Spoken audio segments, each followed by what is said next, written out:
Let's get back to our conversation earlier on, and CS Kipchumba Murkomen is here, Cabinet Secretary for Roads and Infrastructure. CS, there are critics who say that the government has blood on its hands for not responding fast enough to some of the most obvious issues. For example, it took mass casualties at Sachangwan for that area of the road only to be dualed. There's no dedicated lane for heavy commercial trucks. In fact, at night when you're driving, some of them are stalled along the way and you just crash into them. First of all, it is true that dualing some of the roads and putting separators in between Sachangwan and also this place of Ngata would save lives. And that's why we have a contractor on site on the part of Ngata to do exactly what we did in Sachangwan, and it would save lives. There are also concerns about some of the designs of the roads and so forth. But let me tell you something. The driving factor behind accidents is driver's behavior. It is basically drinking and driving, overspeeding. Those are the main factors. And on the other part of the pedestrians is crossing the wrong place. And of course, either drunk drivers or people who are also drunk and crossing the road. That leads to most of the fatalities. But the worst of them, of course, because we are losing more people in the motorcycle sector, is because also reckless driving, driving at high speed, but also these motorcyclists are not properly and well trained. And that's why one of the factors we've insisted is that all the motorcycles should be part and parcel of a circle so that they can be trained. You can imagine the riders themselves. We are losing nearly 1,100 of the riders themselves, meaning that they are actually endangering their lives at a very young age, most of whom are 20 years, 30 years, and we're losing them at a very prime age. So driver behavior is one thing that we want to say that it must be insisted either for the cyclists or the drivers. The other thing I'd like to say here is that we cannot also absolve ourselves of responsibility as citizens. If you are doing business just on the roadside and you see that this is a highway, cars are being driven at a very high speed and in a dangerous manner, you are bound to find yourself in the situation that we had in Sachangwan and other places in the city, including in the country, including in Bungoma. Number two is that you are sitting inside in a motor vehicle, either PSV, Matatu, or a bus. You saw that young man you interviewed in regard to the accident that happened in Boni, and he said very clearly that people were sitting inside there and getting concerned that the driver was overspeeding. But how many people see the same situation around the country and they do nothing about it? Either that the driver is overspeeding or that the driver is actually drunk. And yet we play as though we have no responsibility, or we are powerless. We have to wait for the cabinet secretary. I was giving the story today that most people are, instead of apprehending that driver, taking the law allows for citizen arrest. Instead of arresting the driver because he's drunk, instead of stopping the driver in a police checkpoint and making sure that they tell the policeman that this car is overloaded, we are the ones who are sitting there and getting overloaded. And the role of the people, Waziri, you've traveled even. Let me tell you something. It is impossible along the way. It is impossible. It is impossible. Even an automatic ticketing for you. It's impossible for a police officer to be able to observe everything that happens. But it is possible for passengers properly working with the police by reporting, but also sometimes apprehending those drivers. Why don't we make a decision? You have traveled from Bungoma all the way to Nakuru, to Nairobi. The car has been overspeeding from Bungoma. You want to tell me that you are so helpless that in unison as citizens, you can't stop and tell the driver, we cannot continue overspeeding, or he is overlapping, or he is drunk. But how much? Or you are a passenger, and you find that a car is already full, and you are the one who is pushing people and tell them, tupendane. Let me tell you something. But how much responsibility does government take? Even though you say that the police... The government takes responsibility in registering the vehicle, ensuring that they are inspected, ensuring that these vehicles are, the drivers meet the expectations of the law. But let me tell you, in enforcement of the law is a collective responsibility. And that collective responsibility is borne heavier by the person who is bound to suffer more.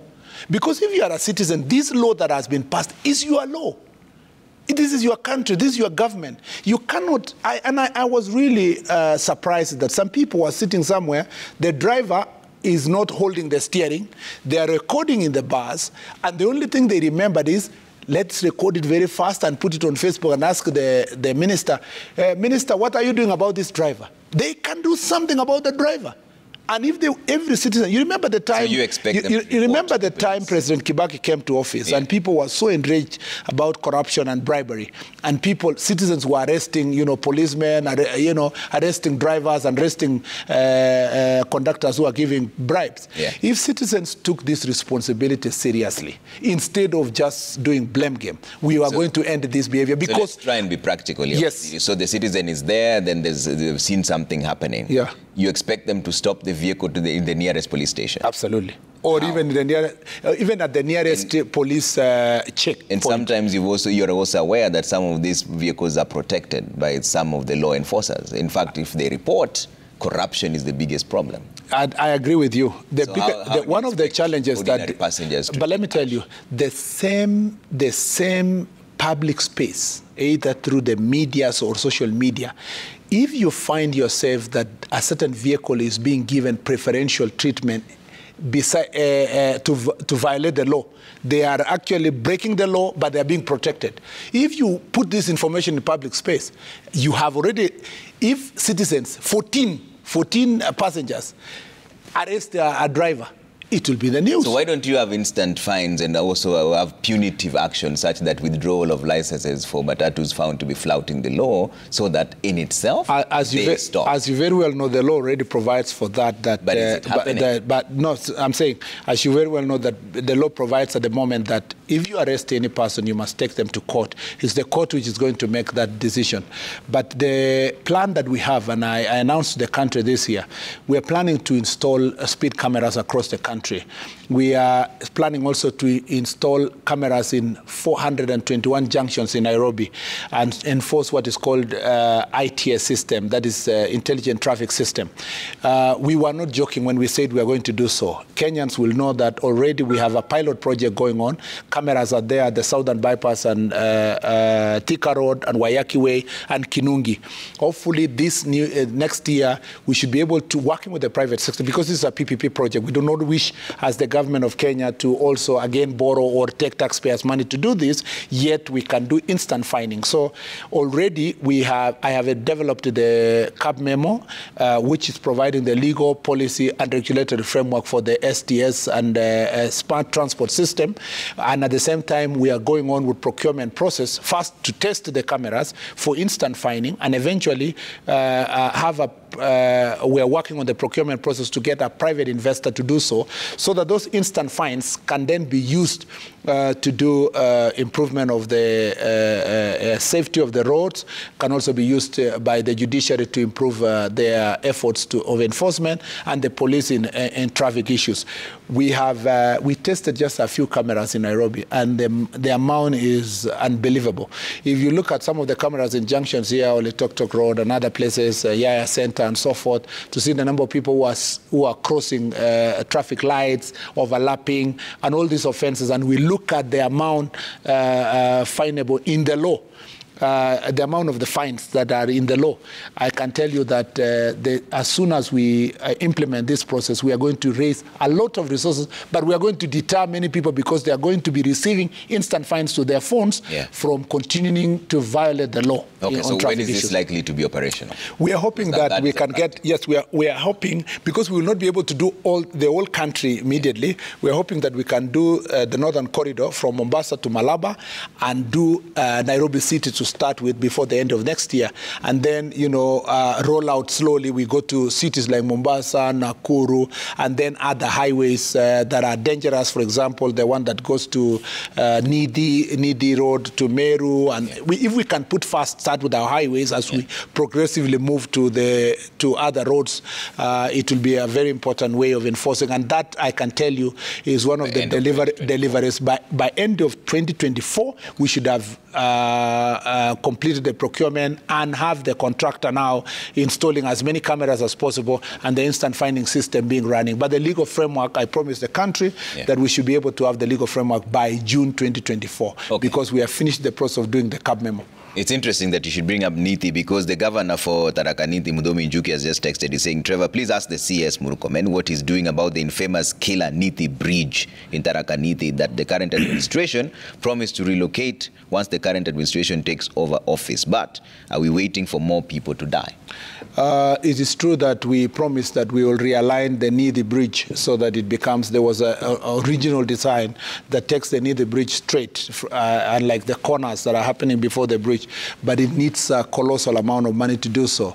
And you know the situation we are in the country now. We are managing a pending bill that is about 150 billion for existing roads, for works that are already done. We are also dealing with a road portfolio that needs to be completed. To complete almost 4,000 kilometers of the road, we need about 700 billion shillings. We reduced it when we came to office. We sat down with the Treasury and with the Ministry to make sure that we reduce that portfolio by removing projects that had been committed but never commenced.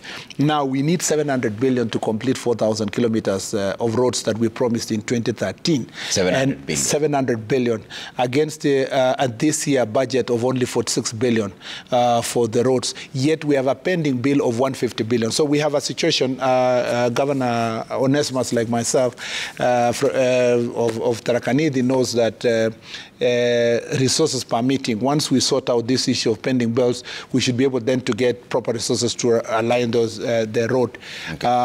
Of course, if we get support of our development partners with concessional lending, which we can be able to accommodate as a country, some of these projects can be done. But at the moment, out of fiscal discipline, our focus now is to complete the pending roads before starting any new roads. So this will not be done for now? For now, I think, to be practical, we should put in place safety measures in the Nithi Bridge for now as we prepare ourselves. But the designs are being done, and I think they must have been completed by now by Kenya. The only thing that remains is to raise the amount of money that is possible for us to do so. I want to tell Governor Muthomi Njuki, my focus at the moment is to complete for them the roads that have been pending, like Chakarika Marimanti, that has been pending from 2013. Okay. Honorable Richard Onyonka, Kisii Senator, says, Trevor, tell Murkomen, let him go to Rwanda and see what they have done. The matatu industry in Kenya is a big cartel. Rwanda is not like Kenya. You know, like the president said yesterday in the interview that he had with you, we must live with certain expectations as a country that comes with democracy. Rwanda is autocracy, and there, whatever the president says is the law. Here in this country, if you make, the other day I announced that we wanted to retest the drivers because some of the drivers have no proper training. Some of them have medical conditions that does not allow them to be on the roads. But what happened? You know, people caused chaos, went to court. So every decision you make in this country, you must go through first a proposal, then parliament, then public participation. Then after you go through the process, you go through the court, and that is our country. So what has happened, and the size of Rwanda, of course, is almost the size of, say, Kajiado County is even bigger. So you cannot compare the political situation in Rwanda and the size of the country with our country and our democracy. But we must maneuver through the process that we have. That's why we have to employ technology to deal with corruption and cartelism and, you know, all that kind of thing. But if we are a military state, you know that some countries execute people for even a small offense. We cannot do this in our country. We are different, and we must negotiate through the legal processes. And my friend Honorable Onyonka understands that it is not a minister or a police officer or a president does not have a silver bullet in terms of enforcement. It's a collective responsibility for all of us. Okay. There's another one who says, ask the CS, is he going to suspend the SACCO license for the vehicles causing fatal accidents? Well, what we have done is that investigation first have to take place to find out if certain SACCOs are repeat offenders. There are certain buses that companies that I suspended earlier this year, but since then we've never seen fatalities caused by the same companies. So it depends. It depends on the advice we receive, because there are certain companies that are notorious. And why we heightened the messaging this year, I mean around December and festivities, is because people now take advantage of the pressure and the demand for transport and bring in unroadworthy vehicles to the road, but also overwork the drivers. That's why we are being very careful at this festive season. And I want to warn the SACCO, and I want to first appreciate that most of the SACCOs are very compliant when it comes to the law, and they are actually self-regulated. Some even companies have management systems that they are able to monitor their vehicles, where they go and what time, at what speed.